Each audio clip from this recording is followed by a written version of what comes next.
I'm Julia Davis, a film major who stumbled into the business world with no experience in 2006. I was able to fail enough to learn how to run a seven-figure business and have provided consulting services to over 200 individually owned companies. Through this podcast, I hope to provide some perspective on the growth and grit it takes to accomplish big goals and share some hard lessons I've had to learn along the way. Thanks so much for joining me on the Growth and Grit podcast. My name is Julia Davis, and over the last several weeks, we talked about the 10 biggest mistakes I've made while running my business in the first decade. And if you missed the other ones, go back and check them out. You can also find me on Instagram at julia.bizstories. If you want to touch base on any of those topics or need help diving deeper into one of them, I'm happy to help you. Hit the subscribe button if you want to hear these and get notified every time I put one out. But this is the last one and probably one of the biggest. And I saved it for last because I've had a lot of time to think about how I want to package this on this call.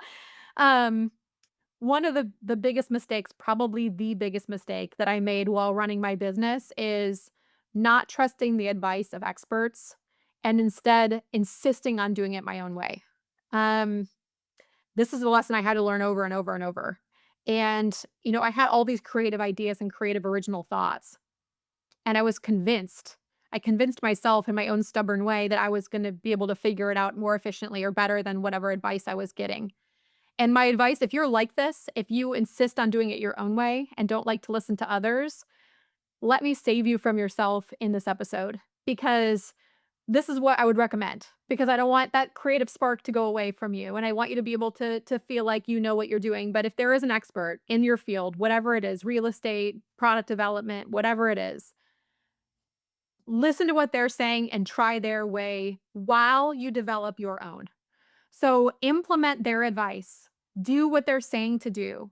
And then on the side, you can be quietly figuring out if you have a more efficient way to do that, but don't let your business suffer because you are stubborn. So listen to the expert, really do what they're saying. And if it's not working, ask a question because I would do this. I would say, okay, yeah, I'm going to do that. And then I would do it. It wouldn't work. And I'd be like, oh, doesn't work. I'm going to try something else.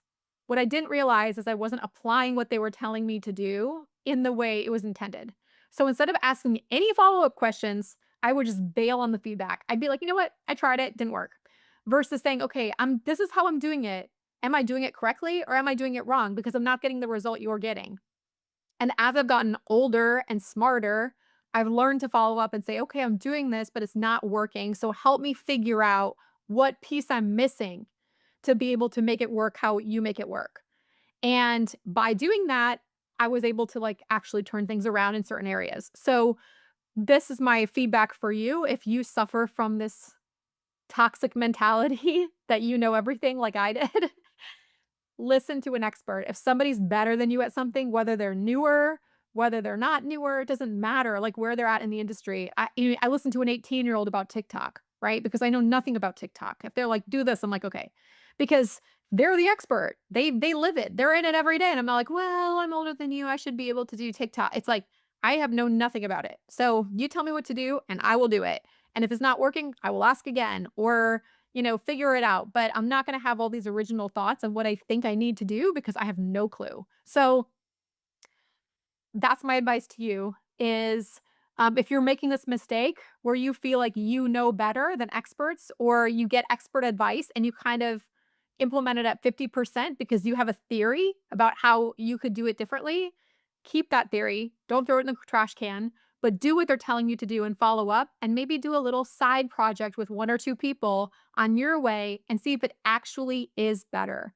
And sometimes you combine those two ideas to come up with a super idea, right? And it's good to have creative thought and it's good to implement new things. But until you learn that, don't let your people suffer from your inability to take feedback. So, this was the biggest one, I think, of all the mistakes is that I would hear advice and feedback, and it would take me a really long time to believe that it would work, and it would slow me down. So, if you have access to an expert, listen to them, apply it, ask questions, reapply it, figure out how to make it work for your business because if it's working for them, it can work for you if you're open minded enough to try it. And if you have great creative original thoughts, just do a little side experiment with that original thought and see If it cranks out a great result, then great, you can apply it across the board. But if it doesn't, then no harm, no foul, and you didn't slow anybody down. So, um, this is the last one in the 10 mistakes that I made. I hope you enjoyed the series. Go back and listen to them whenever you need to. And if you ever want to expand on any of these, or you can really relate to one of these and you want to talk about it, you can find me on Instagram at julia.bizstories. And I'm happy to set up a call with you and talk about whatever it is that's slowing you down in business. Thanks so much for joining me and have a great week. Every week on the Growth and Grit podcast, we bring you real stories and practical tools to help you thrive through challenges. If this resonates with you, make sure you subscribe, follow, and share this podcast with someone who could use it too. It only takes a second, but it would mean the world to us, and it keeps you plugged in to fresh inspiration.